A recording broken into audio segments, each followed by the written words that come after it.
everybody, and welcome into the First and Football podcast. Today is Sunday, November 12th, 2023. We are just getting into the Sunday edition of this episode. We got Sunday Night Football going here live. I am your host, Justin Sutton, here in Green Bay.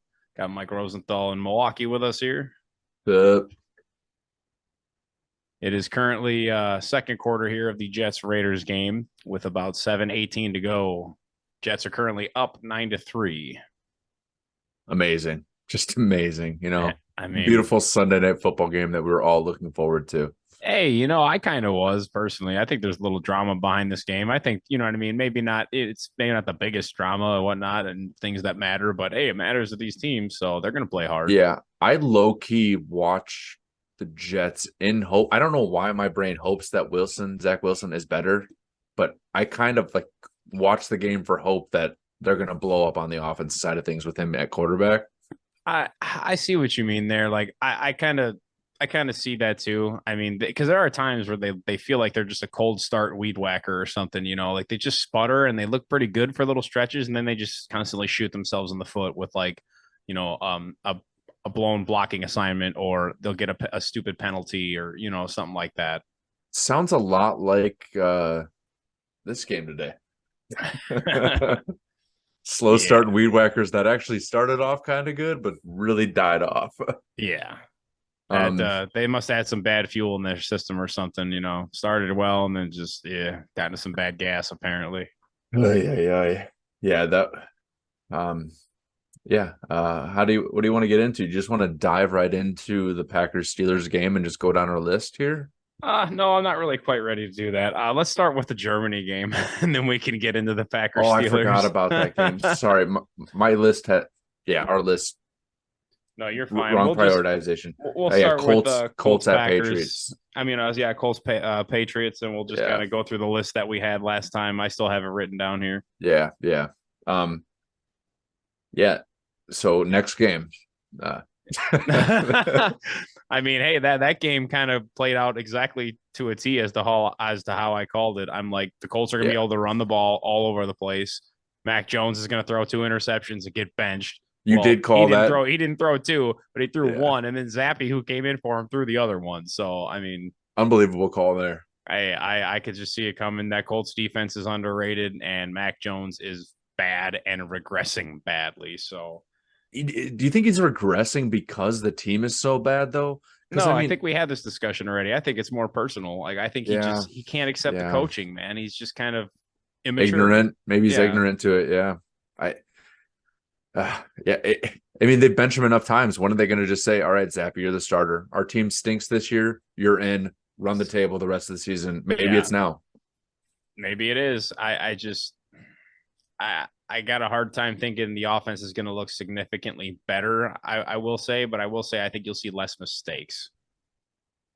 So for this game, it was Indy minus 2.5. You did not take that line. And I should have. And I did. And I guess from our notes, we called out this was going to be a low-scoring game.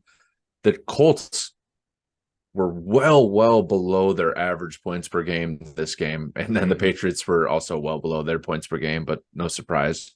Yeah, the Patriots made some great second-half adjustments on defense. I mean, the Colts literally ran the ball down their throat the first half, especially that first drive. They gave Jonathan Taylor the ball 9 times, and although that prediction did not come true, his first 100-yard a day on the ground since returning from injury, but I mean, dude, he looked damn good out there, man. He looks to be like 90% back. I think next week's going to be prime Jonathan Taylor. Who are they playing, do you know? They basically gave him the full workload again already this week. So, who do they have?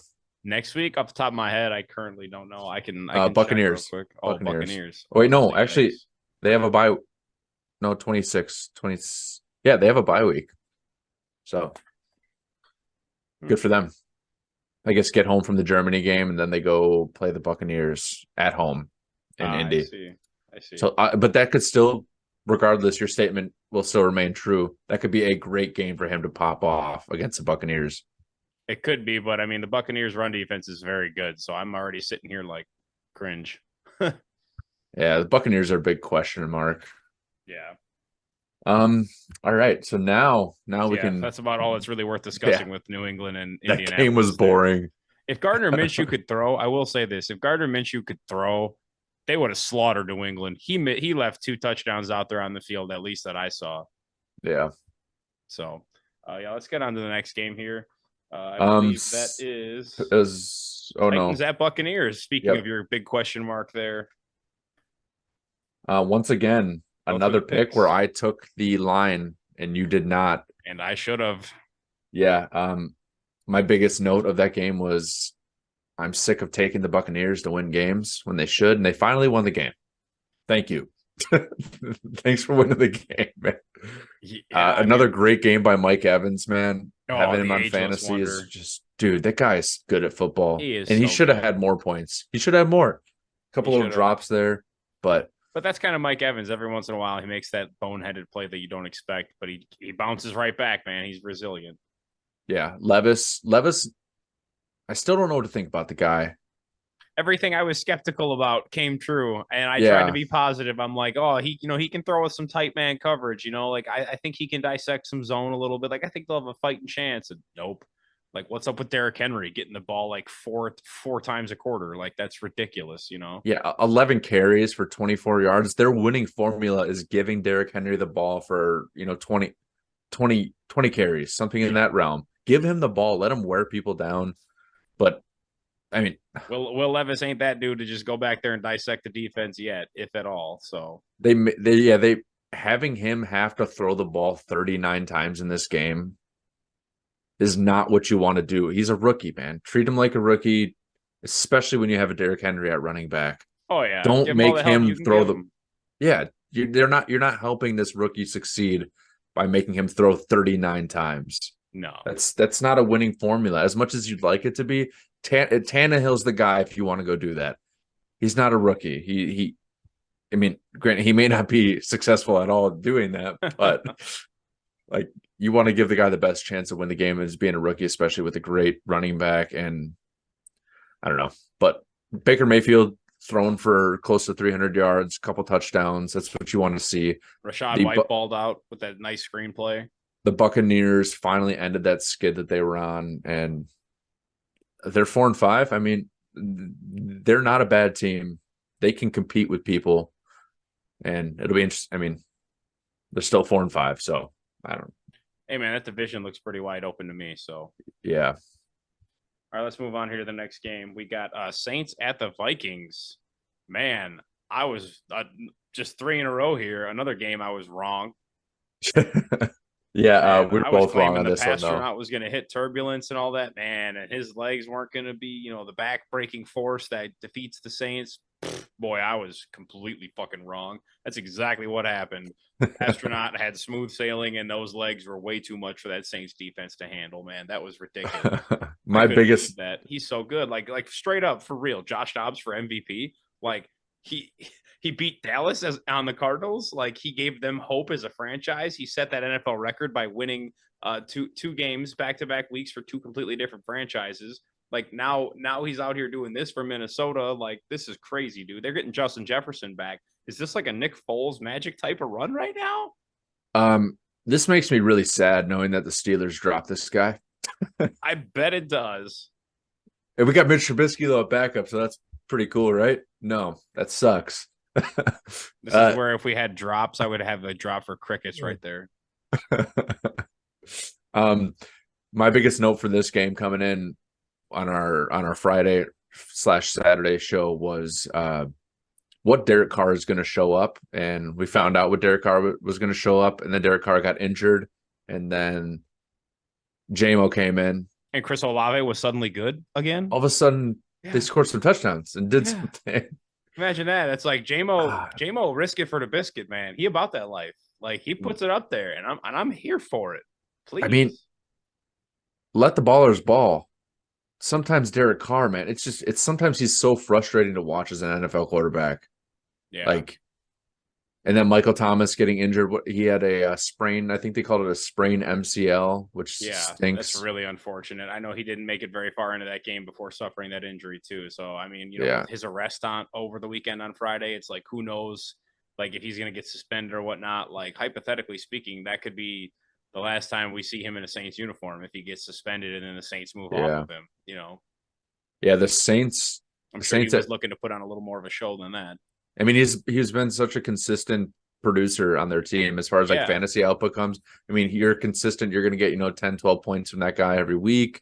if that, He, if you're in just standard leagues, it's gonna be yeah, more like 6 or 8 points. but he's a staple of that offense. He really had he became like, after all the injuries and all the BS throughout his career, this season he actually came back and started looking. He was actually a part of the offense Yeah, at finally least again. resemble the shadow of himself a little Yeah, bit. yeah, he Like you was can tell there. by the end of the year here, he might actually. He's never going to look like prime Michael Thomas again, but he might Obviously, look yeah, like, man, that's just kind of like slightly older Michael Thomas. Like might yeah, actually look pretty good by season's end. I yeah. That game agree. was awesome. That game, like, they had a chance too, being it was a one score game. Like, I mean, there were so many good games in this slate. I think today, I don't remember what tweet I saw, but I think this was the most games won by a field goal with the clock running out in NFL history today. Yeah, that is factual. I heard that on NFL Red Zone from Mr. Yeah, Scott Hansen himself. it's pretty sweet. It was awesome. We were out at the bar with a bunch of family members. Somebody came up from Chicago. Hopefully, he's going to be on this podcast soon. Little guest feature sneak tease there, right Yeah, there. he's a big brain.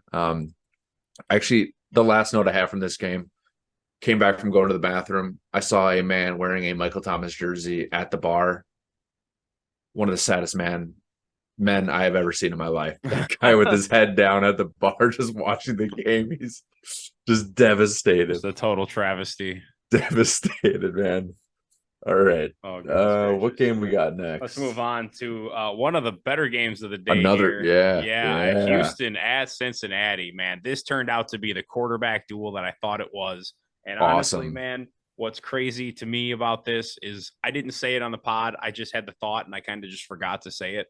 But I said this was going to be the next Brady v. Manning duel. And I honestly thought that in this situation, this is the rare time where Joe Burrow is not like the Tom Brady, like the comp he usually gets. I thought in this situation, Joe Burrow was the Peyton Manning. He is like, the highly touted draft pick. And yeah, CJ Stroud is, it's like second overall pick and whatnot, but like a lot of questions around him. Everybody Not wanted as to bring up hyped. that S2 score. Yeah, not nearly as hyped as Joe Yeah. Burrow. Joe Burrow was like the chosen one, like Peyton Manning type deal. And it's like, dude, He CJ was Stroud went toe to toe with that man. And that was just stunning to see it play out that way, where Joe Burrow looked like Peyton Manning in one of those games, throwing a couple picks, cost them the game, and don't they care. end on a heartbreaking field goal as time expires. Like that's like the turnovers were the difference in the game, and they came Yeah. back close and made it a game, like nail biter right there at the end, just like those old Colts Patriots games back in the day. But it's like, dude, Yeah, Joey CJ Burrow Stroud was the showed up. stud coming out of college, cigar Yeah. in his mouth, balling out, winning championships. Yep. He's the man. Hey But man, before that game this week, I was talking to a mutual friend of ours, and he said that, honest to God, he's like, I think CJ Stroud is like the next Andrew Luck, and I'm like, he's probably not wrong. He looks a lot, he's like, he looks just like Andrew Luck to me. This dude looks that good, and he might be, the same, if not even better. And I'm like, I wouldn't say better. Andrew Luck was pretty special, man, but like that's pretty interesting take. I mean, probably not the legs. Andrew Luck was Stroud's got the, sneaky mobile. That is true. Very sneaky mobile. but I mean, it's way too early to call that out. But man, CJ Stroud, absolute stud. I mean, dude, he went out there and did that today without Nico Collins, with a banged up Yeah, Tank Dell, with no Damian Pierce. Like his number one receiver, I think today was Noah Brown, who the Cowboys, that was his, like, he was their third receiver last year. I think maybe even fourth. and he got 172 yards. Somebody that nobody could even name. Balling. Yeah, absolutely balling. Yeah, I mean, good quarterbacks make any receiver look good. Yeah. I mean, there's certain things in the NFL that like are just kind of obvious, right? Like they almost seem too good to be true. So like, let me give you an example. Like when AJ Brown got traded to the Eagles, like that was one of Yeah, those things where it was like it was so obvious. Any skeptical NFL fan, or just like anybody who's watched the NFL for a long time or has been scarred by it to some degree, it's kind of like, am I missing something here? Or like, is this too good to be true? Or like, am I just second guessing everything? And is this really just so freaking obvious that it's going to work? You yeah, know what I mean? And it's like, yeah. I think that's kind of the phase we're all in right now with CJ Stroud. Like, are we missing something here? You know what I mean? Or like, is it really just this No, obvious he that is this just dude that is going good. to the work? You know what I mean? Yeah. Like to me, another obvious thing is Anthony Richardson. That dude looks like he is going to be a baller. Like considering he hasn't really played a lick of football, like he came in and looked great, and like it just looks like he needs to manage his body to some degree, like how to take a hit and whatnot. Like just hasn't had a whole lot of football playing time experience. It's like, It's dude, so hard to tell with that guy, though. Way too it's early. like once you can get that down, it's like, dude, he's showing elite traits and the ability to learn Yeah. quickly, and he's like he seems to be the type of guy who, you know, once he makes a mistake, he doesn't usually make a mistake twice, the same one, you know. Yeah, it's nice to see quarterbacks like this come into the league that aren't like the Yes. Jets, or Yes. they're like they're Not not just constantly road busting at quarterback. constantly. It's just like, okay, we I mean, what everybody wants is every team to have a good quarterback because you want competitive, good games. You don't Yes. want these stupid blowouts. And the Houston Texans this year, their fate changed when CJ Stroud came in. They're 5-4. You want to know who else is 5-4? The Bengals. In some reason, the Bengals are at the bottom of the AFC North right now, Yeah, and which the is Bengals are legit. insane. Yeah, The like the Bengals are Texans probably are the most legit. legit team in the AFC North, and they're at the bottom. Dude, how about that pelt, man, that the Texans have to throw up on their wall? Cincinnati Bengals. How about them apples? Chew Yes, on babe. that. Yeah, man. That's a signature win right there for CJ Stroud. I'm Chalk happy it up for. on the board. First I mean, time for him. they're gonna. The Texans are going to start sniffing the Oh playoffs here, yeah. man. Oh yeah. Like That that's division is awesome. wide open. That That's is for sure. awesome. Yeah, great All right. game. Let's Great move on to game. the next game here that was supposed to be a great game, but did not. Oh, did we even did we even talk about the line on that Cincinnati game? I don't think we did. Uh, I think I took that line, didn't I? no, you did not. I did not. Why can't I find that? What number was that? That Oh, was no, it number was 5. Cincy -6, and neither of us took it. Oh, well, look at that. We both played it close to the vest there. We saw Yeah, Houston for what they were. All right. yeah. So, yeah, moving on to the 49ers at Jacksonville. Man, We I both thought took this, that line. yeah, I thought this game was going to be one of those 35-31 shootouts, man. I tell you what, SanFran lived up to the part, but that Jacksonville offense was error 404 not found. That's for sure. This I noticed one thing towards the end of this game when they had the backup quarterback in. They still had Christian McCaffrey trying to get his touchdown to keep his streak going at the end of the game. What are you doing? Nobody gives a shit about the streak. That This is is why insane. we were talking about. You take Brock Purdy out, but then you keep McCaffrey in. Who's actually more valuable? What are you doing? You know how we were talking about football karma and whatnot? Like you get what you give. Like that's why the 49ers get injured. That's the type of shit. Like that's Yeah, why man. Kyle Shanahan lost 28-3 when he was the OC for Atlanta. Like that's the type of arrogant shit that when you do that, the football gods do not appreciate it.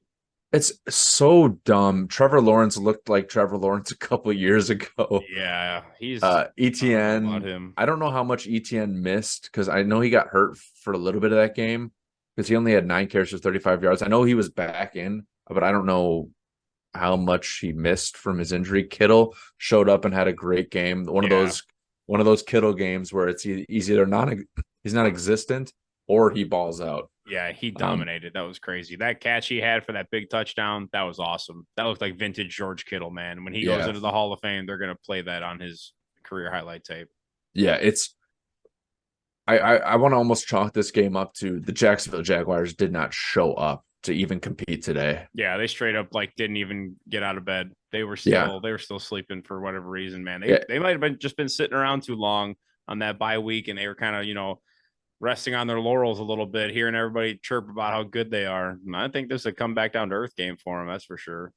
Yeah, they're lucky that they're still 6-3. Yeah, and they play in the division that they do. But I mean, I think that was kind of something that we predicted, though. I mean, the Jags were on a 5-game win streak. The 49ers were on a 3-game losing streak, coming off of a bye. Something had to give. You knew that the 49ers were going to come out, and they did exactly what you think that they would do. And Purdy looked great, man. 3 touchdowns. Like, and once he starts targeting if Kittle's being targeted and having a big game, the 49ers are winning that game. Yeah. I mean, Debo, he went off too. He had that nice big rushing touchdown. Like, dude, when you get Debo back, it unlocks so much for that offense. Big threat. Yeah, I figured it would, and that's how it happened. So and Ayuk had a tutter too, which was nice. Yeah, they used all their weapons and they won the game and dominated without having to get a touchdown from McCaffrey. That's very true. I mean, I just hate talking about how good the 49ers are because I hate the 49ers. So let's move on. Sorry, you're already in a mood. Yeah, It's it's been a been a rough tough day. day for me in football today. That's for sure. Rough on the picks. It's been rough in my fantasy football world. So Let's talk about something else that is rough. The yeah, this Browns at fat L Ravens. that the Ravens took today, that's a rough one to take. The two pick sixes that were batted out for each team in this game. How Like do you two both. how are you up 31-17 in the fourth quarter and fucking lose? I can tell you, my And like, how answer. do you AFC start? North football. How do you? Yeah, I know, right? How do you start the game up like 17? You're up 3 possessions. How do you start the game up like 17-0 essentially, and it's like you still lose? Like, I just don't get it, man. Like the Dude. Ravens, the Browns didn't necessarily like win that game, in my opinion. The Ravens really blew it, and the Browns just did a great job of capitalizing on the Ravens' mistakes when they made them. And I mean, hey, if that's what you do, if that's what you do pretty much and nothing more, when the Ravens make that many mistakes, you're probably going to win that game 9 out of 10 times. Yeah, I mean, this is just classic AFC North football, but with a higher score. Pretty much, yeah. Like, I mean, the Browns had 24 to the Ravens 17 first downs. Yeah, and I'd also they like passed to add almost equally. The Browns rush better than the Ravens. I mean, I don't even know if both teams had 2 turnovers. Like, I don't even know if they necessarily capitalized. They had equal amount of turnovers. The Brownies just had a better rushing game, and they won that game. Like, I'm talking about like terrible throws. Dude, Lamar Jackson played absolutely terrible today. Like, this is the worst game he's played all year. Like, he was missing people badly. They were committing dumb penalties. Like, worse than the Steelers game. I don't think so. I mean, I just kind of had to not watch that game for a while, but I digress. Dude, that was, I think Lamar single-handedly cost them the game. Like, the penalties are one thing they probably could have survived, but dude, he left so many plays out there on the field. He just did not look sharp today for whatever reason. Yeah. Yeah, this game, man. I'm eating my words on the Ravens this particular week. Good. I can admit when I'm wrong. Like like I said, talking about potential and everything. Like, I don't think like I said, they need to. I think one of the keys I said was this offense needs to keep developing, and clearly, yeah, I'm with you. Trouble. We said that earlier. They still have a lot of room to grow. One growing spot though there is Zay Flowers. He looks better week in, week out. Yeah, he's looking real good. Yeah, I mean all the games this weekend: Browns, Ravens, Bengals, Steelers. Steelers are the worst team in the AFC North. All 3 of the other teams are better. Yeah. But this next week's going to be awesome. Thursday night football is going to be electric. Ravens, Bengals, 2 teams we already talked about. Insane. And then Sunday is Steelers, Browns. Like, all 4 teams play each other. It's going to be awesome. There's going to be some. Yeah, I mean, right now, what is it? Ravens 7-3, Steelers 6-3, Browns 6-3, Bengals 5-4. This division is awesome, man. Yes, it is. It keeps my blood pressure way up here. It's the toughest division in football right now. Nobody can change my mind. No, let's move on here to a game that wasn't so tough. It was just pretty much tough to watch, and that is our game, Packers at Steelers. Yeah, we both took Pittsburgh -3.5. That did cover. The game started out with a lot of optimism. Steelers came through, marched down, touchdown. Packers came through, marched down, touchdown. Steelers offense looked somewhat decent, and then both the teams just went boom. Yeah, I'm blowing this guy's phone up. After the first 2 opening drives, I'm like, is this real life? Who are these teams right now? I could not believe it. And then all of a sudden, cue the Dennis Green. They are who we thought they were, and both teams took off the Scooby-Doo mask, so to say, and revealed their true identities. And it was the people we knew they were all along. So yeah, Jordan Love looked apathetically bad. I mean, just he's not good. He had a couple nice dimes there, but he needs to use his legs more. I don't care how good the arm talent is. The decision making is not there. And he need using your legs more, man. Like, because I am partially a Packers fan. I was rolling my eyes at some of the decisions because I'm like, the game was close, but yes. One big thing lost from this game. Our second linebacker, Cole Holcomb, last week, knee went out. This week, Quan Alexander tore his Achilles. Brutal. That's like number 8 this year in the NFL of torn Achilles, something like that. 6. Like, it's crazy. The linebackers this season, those are 2 new dudes that we got. that were supposed to revitalize, getting rid of Devin Bush and I forget the other guy's name. And Quan was And really doing a great job for y'all. both of them injured this game.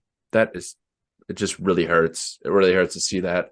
Kenny Pickett didn't throw a pick, didn't do much anything else. Deontay Johnson had a big drop, which sucked. The biggest probably offensive star in this game was Jalen Warren. Yeah, he looked good. I mean, Najee He looked Harris really looked good. pretty damn good too. Jalen Warren is his first 100-yard game. I saw something on Twitter after this. He was like, yeah, I wanted to keep my jersey from this first 100-yard game, but it's probably too expensive. That's funny. Because he's undrafted. He probably doesn't make very much in the league. Well, a few games ago, he was fined more than he makes in a game. He was at a negative. It was all those BS blocking hits where they're like blocking low, the running backs, and he's like 5 foot shorter than shit. So he can only get like under the. So I'm sure people on the team helped him pay those fines. And I'm sure somebody will pay for this jersey to get at his house. Well, I'm curious to see who it's going to be, but I think that, like I said, the loser of that game, this is going to be a major game where a major point, I should say, of substance, where when they're making changes at the end of the year, they're going to point to this game and be like, we could have had this game so many times in so many different ways. Yeah, this we lost game it because of A, B, and C, and somebody's getting fired because of that game. This game doesn't change anything for the Steelers. This game changes more for the Packers. The Steelers have looked like this all year. No difference. The only bright side of this game was the Steelers scoring, I think, 17 points in the first half, which is better than they've done the entire year. And Najee looked the best he's looked all year. Their run game was great. Their pass game needs work. This game says a lot more about the Packers screwing it away than it does the Steelers winning it. I 100% agree with that statement. And Jordan Love, some of those rollout passes and stuff that he's making, it's just like eye rolling, man. He dropped a couple dimes, and it's like when you're rolling out. Yeah. I mean, I guess one negative side of that game was that lateral pass that was backwards. Yeah, I saw that. That looked really, really bad. It's kind of like, if you're going to resort to trickery and whatnot, like at least be able to execute the damn play. Yeah, the refs shouldn't have blown that whistle because it would have been the Packers' ball if they didn't blow the whistle. Yeah. But that wasn't challengeable because the refs blew that whistle dead. And I mean, it was a backwards pass. Anywho, let's move on to Atlanta at Arizona, which turned out to be a surprisingly really good game to watch. I mean, what a thriller. Arizona ends up pulling it off. I believe that I took that. I said no to the line because I thought Arizona would win. Yeah, so that game was a wash because it was Atlanta -2. And what was it? It was a 2-point game. So I don't remember the exact score, but I'm pretty sure Arizona won that game. You're correct. Arizona did win, but it was -2, so they won by exactly the line. So it's a wash. Doesn't matter. You don't get anything. It's like if it's -7 and they win by 7, it washes out. So that is what happened that game. I took Atlanta winning, and you took them losing, but didn't matter because -2. So I hate it here. There's another one too that happened with, just so you know. I would rather either lose or win. I don't like this tying BS. I mean, this is the first time it's happened, and that's how picking the lines works. This is why typically I just like playing pick'ems. This is really my first attempt at picking betting lines this season, everybody. So we are by any means, I am no expert. This is my first attempt. It adds to the dagger of you having a rough day. Most certainly. It doesn't add to the dagger. It twists the dagger. That's what it does. Good. Moving on. Kyler Murray, stud. Love to see him do good, man. I figured he'd come back and look good. We were talking about this earlier. The fact that he went and I saw him tackle somebody after he threw an interception. I cringed like crazy. I'm like, why are you trying? And I'm like, this dude's just a gamer. So that's good to know. He's running the ball. He's tackling people. He's not thinking about his ACL at all. That's like the biggest hurdle, dude, is the mental hurdle. Yeah, he seems like he's over that, man. He balled out, had a great game. It was cool to see that guy come back and play football. Agreed. I think the only really noteworthy news worth saying after that is Taylor Heineke left the game with a hamstring injury. So Desmond Ridder had to unfortunately be inserted back in the lineup. So that's no good. Got a touchdown. Falcons.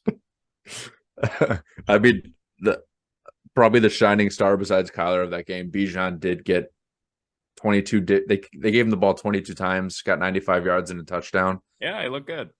Who would have? I mean, they lost, but that guy needs the ball. Yeah, maybe if they would have gave him the ball even more, they might not have lost. But yeah, moving on to a game that was also electric and turned out to be better like we thought it would. Washington at Seattle.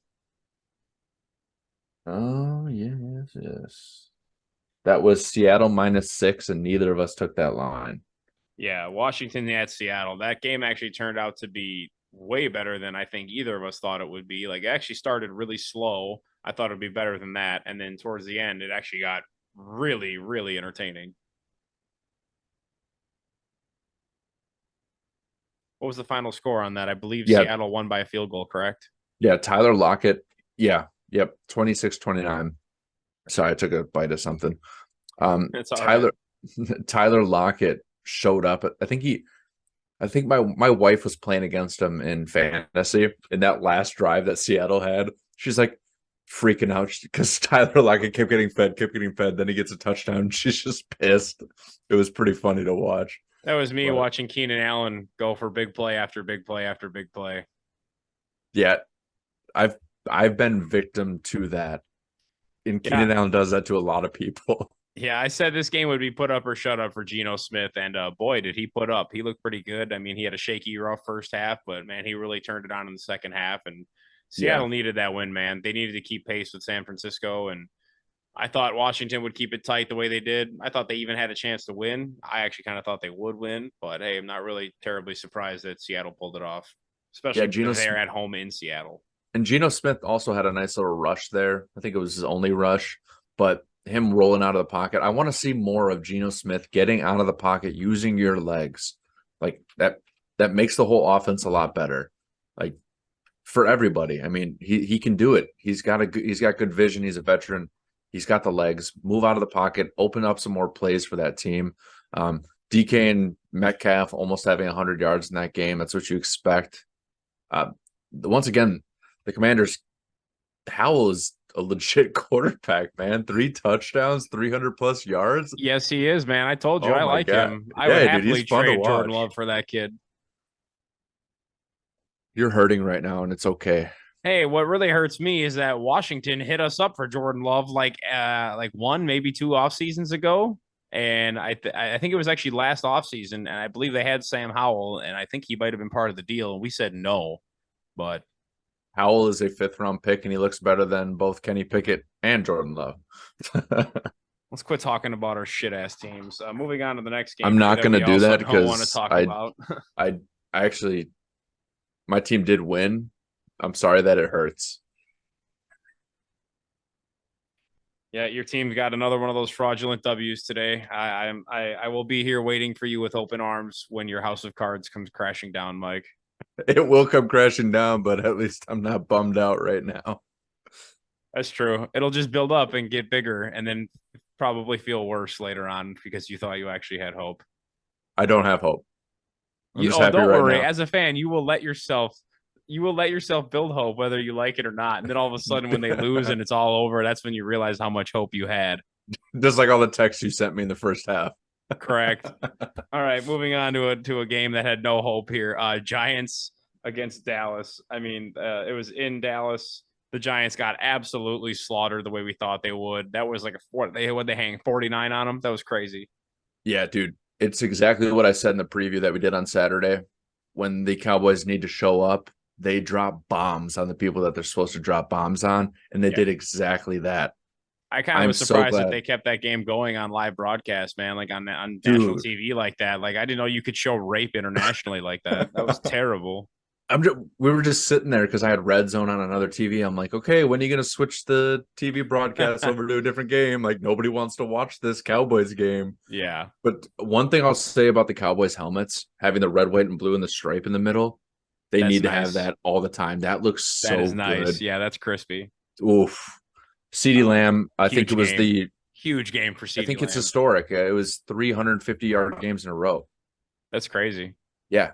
And also 3 games with 10+ receptions and 150 yards is the best in the Super Bowl era.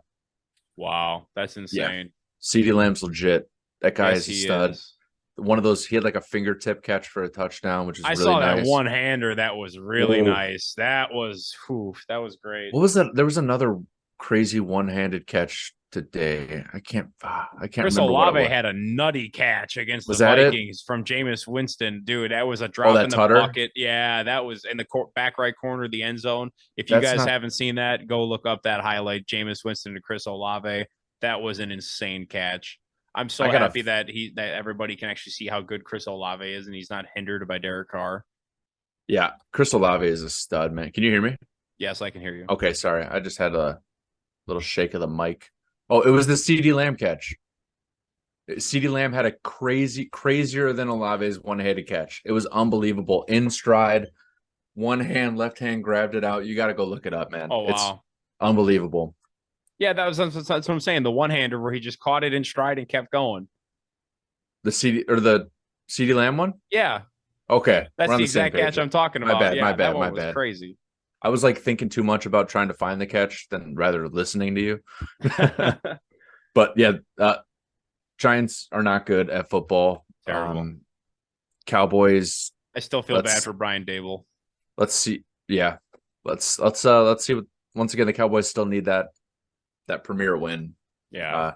They're playing Carolina next, then Washington, then Seattle. 3 wins that they should have. And then they see Philly and Buffalo and Miami and Detroit. That's going to be serious football. Yeah. Let's see what happens when they do that. Other than that, I mean, they're historic right now, but I mean, yeah. Let's see what happens when they need it, like it's the Cowboys. Let's see if Dallas going to Dallas. Yeah, I agree. Yeah. All righty, moving on here, Mike, to Lions at Chargers. Phenomenal game. Probably the game of the week. This one lived up to the hype on the ballot. That's for sure. I mean, what a game. 41-38 was the final on this one. Detroit wins it on a walk-off field goal, and that was just perfectly fitting fashion. That game was sick, man. That game was electric. That game, it's the Chargers and the Buccaneers give me the same vibe, right? The Chargers more so, like, Chargers shouldn't be 4-5. Like, I expect a lot more out of these teams. I don't know why, but Herbert had some dimes that he dropped today, man. He was, oh my gosh. Herbert was looking good. He was on one. Keenan Allen was on one. Eckler was on one. They showed up, man. They showed up. I thought Lions were going to dominate them the way I really predicted. Like, they jumped out, 14-0, something like that. And 10, dude, the Lions were looking real good. I'm like, dude, this is the Lions type of game. Get in front and absolutely dominate. And then the Chargers came storming back. I was like, oh boy, we got a game here. I hope that the Lions keep this chemistry that they have going between David Montgomery was 12 for 116. Jahmyr Gibbs is 14 for 77 and 2 touchdowns. Jahmyr Gibbs is 3 for 35 in the reception game. If they can keep that mixture going between Montgomery and Gibbs, dude, I mean, the Lions are already great, but man, get both of these guys rolling because they weren't both rolling before earlier in the season. It was the Montgomery show, and everybody was sitting back waiting for Gibbs to do anything. Montgomery gets injured. Gibbs comes out, stud. Now they come back, and they're both being utilized. Yeah. Watch out, NFL. I mean, the Lions defense, I mean, letting the Chargers get 38 is not.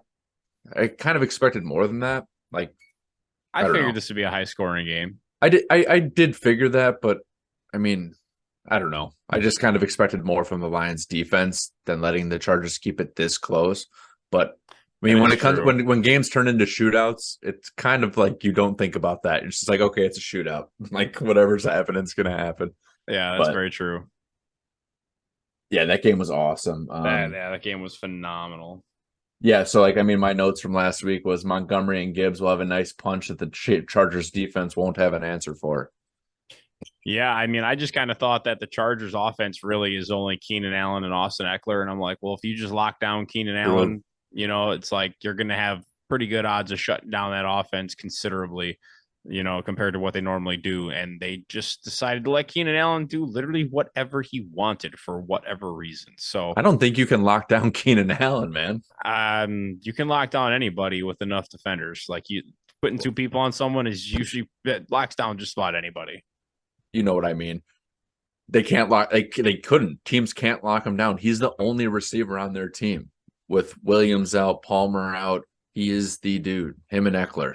It's like what you're saying. I guess to some degree, pull a Bill Belichick. Make it your mission to make them play left-handed. Take Keenan Allen away. Force them to run the ball, and depend on everybody else. If you lose to anybody else not named Keenan Allen, they beat you fair and square.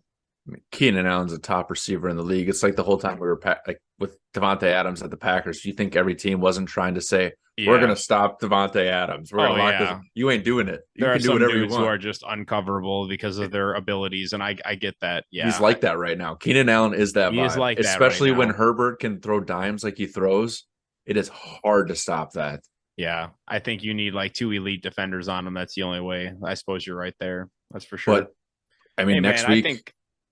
I was going to say, I think the Lions, man, after today, I think the Lions really solidified themselves as a top 3 team in the NFC. I think there's 3 clear-cut teams in the NFC. In this order, I think it's Philly number 1.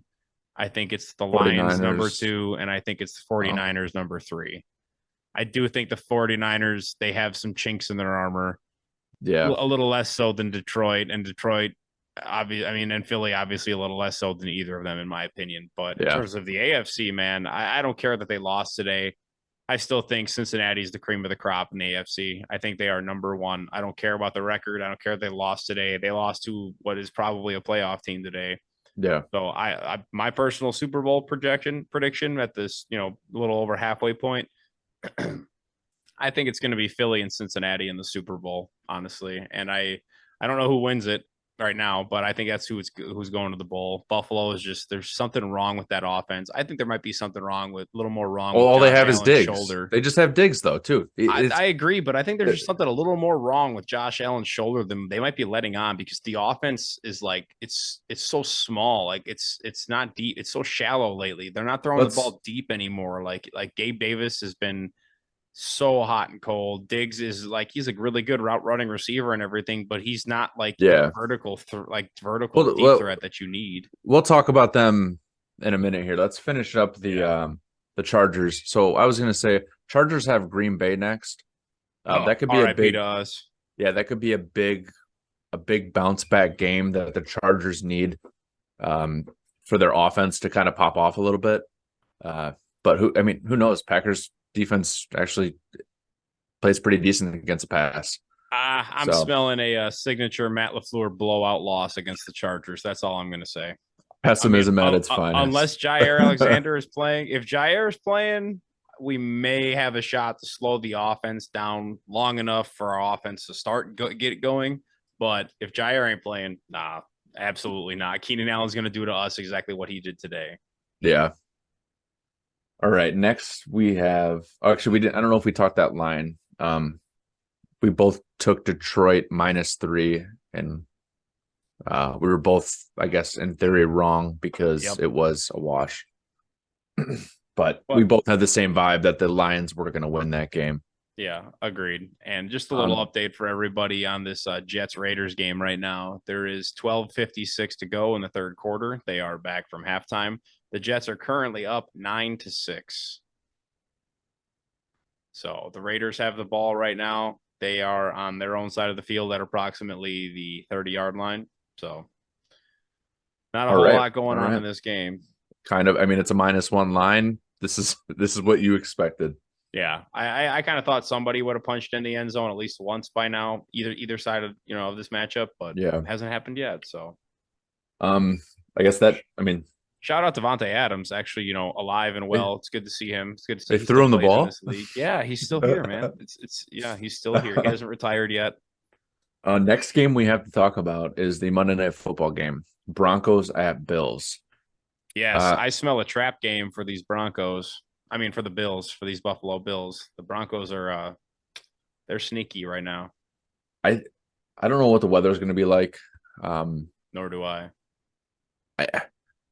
Man, I'd like a little bit of snow here. I don't know. It's a little too early in the year, but it's never too early for snow in Buffalo. True. You never know. You got that lake effect coming down. I think it's like a forecast of like low 40s though. So just, no weird weather. I think the Bills win this game. They're going to cover this line. I think it's going to be close though. What is the It's line? -7 Buffalo. So I Yes. think they're going to win at least by a touchdown or more. But it's going to be close, man. I don't know. What Allen are you going to get? I mean, this team can lay stinkers. This team can be great. I mean, Allen has 2,400 passing yards to Russell Wilson's 1,600 passing yards. That's a huge difference. Josh Allen, yeah, he has been, I guess, floating around the MVP conversation, even though they've been losing games.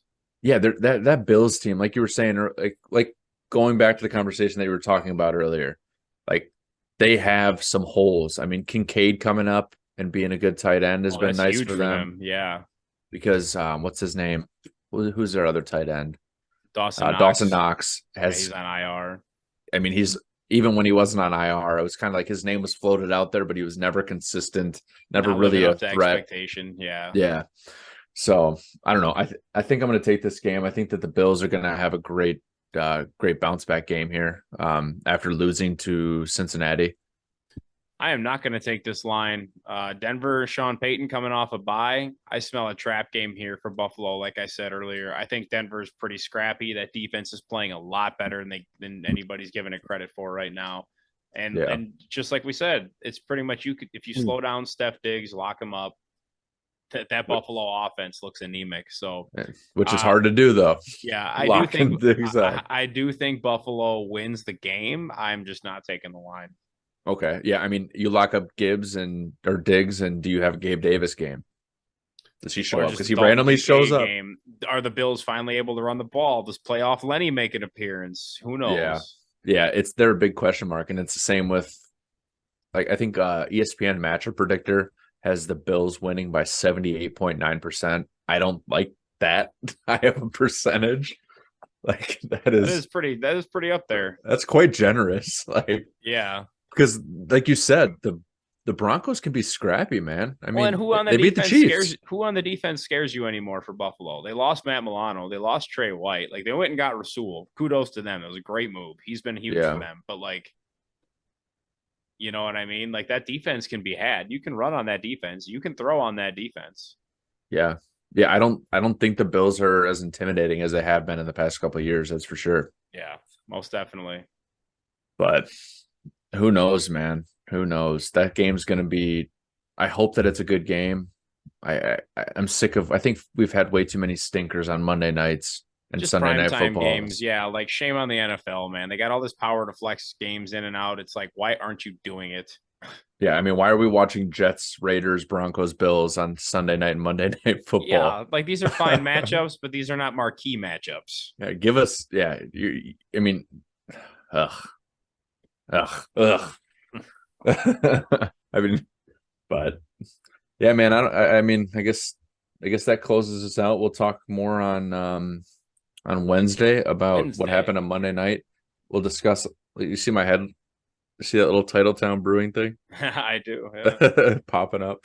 Yeah, we'll talk more Wednesday. We'll talk about a great game, the Bengals Ravens, which is going to be awesome. I'm very excited for that game. Yeah.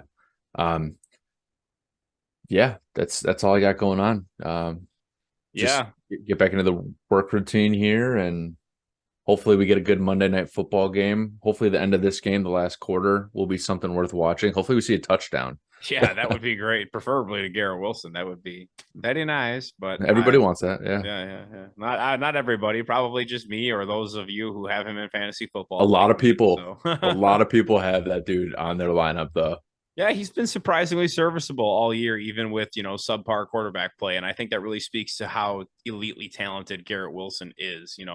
That's reminiscent of DeAndre Hopkins, just kind of constantly putting up good numbers, even with no names at quarterback. So, a side note, just before we end, I saw some tweet here. Jets quarterback Aaron Rodgers tell NBC he targets a mid-December return from his Achilles. Yeah, I'm assuming that's all with the caveat of if the Jets are alive. So, yeah, I mean, you may see him kind of like float in there, but not go full in. Yeah, or maybe even not, because he's played enough NFL football. He doesn't really need to do that. Yeah, I think if the Jets are if it's quite the long shot. Excuse me. Yeah. You can tell it's a little late right now. Even if the Jets are quite the long shot to make the playoffs, I don't think that's enough to get him back. I think they need to have like a decent chance to get in the playoffs, and then he'll come back. So. Yeah. Well, let's pray. Let's pray that we see. Although I don't want them taking any spots of teams that I like in the playoffs. Let's pray that we see football Jesus return. I want to see Aaron Rodgers this season because it is depressing not seeing this man play football. Nobody does it better, man. And like to some degree, like I'm not even gonna say like I don't mean that statistically or whatever, but like purely for the sake of entertainment, when you are watching quarterback play, there are certain guys that just are very fun to watch. And me personally, I don't know if anybody does it better than Aaron Rodgers because he plays the position to some degree like the way it was meant to be played, old school. Like he likes to just read the defense, likes to have multiple plays of what he can check into and out of in his head while he's at the line. And then in the same token, it's like he has that athletic arrogance to where he can make those crazy little off-platform arm angle throws. Yeah, he's got that swagger and charisma about him. It's like, dude, it's just so unique, man. Like, see, this is how I want to end to a degree, but it almost seems like it's a little bit more of a modern swagger compared to Rodgers has that more. It just feels like I'm better than you swagger, if that makes sense. I mean, it's a lot more personable to us. That's true. That's true. We've been watching our whole lives. See, I wanted to end the podcast right here. You're all perked up now. That got your mood up a little bit. Right Football there. Jesus, bro, baby, come back. You can blame it all on Goody, please. Oh my God. Everybody who hated this man and wanted to run him out of town. We don't affiliate with those people. Now? Yeah. We don't affiliate with those people. Man. Those aren't our people. But anyways, yeah, that'll close us out for today. So like we said, we got a new episode coming out on Wednesday. We appreciate everybody supporting the podcast so far. Please, if you haven't already, go subscribe to the channel, turn on those notifications. Don't want to miss an episode. And if you want, leave a comment. Do you agree? Do you disagree? What do you want to talk about? What are you thinking about? What crazy takes do you have? Put it in the comments. We're here for it. So with that being said, we hope everybody has a great work week this week, and we got Thanksgiving coming up the week after that. So plenty to look forward to and be thankful for. So take care, everybody. See you Wednesday. Later, guys.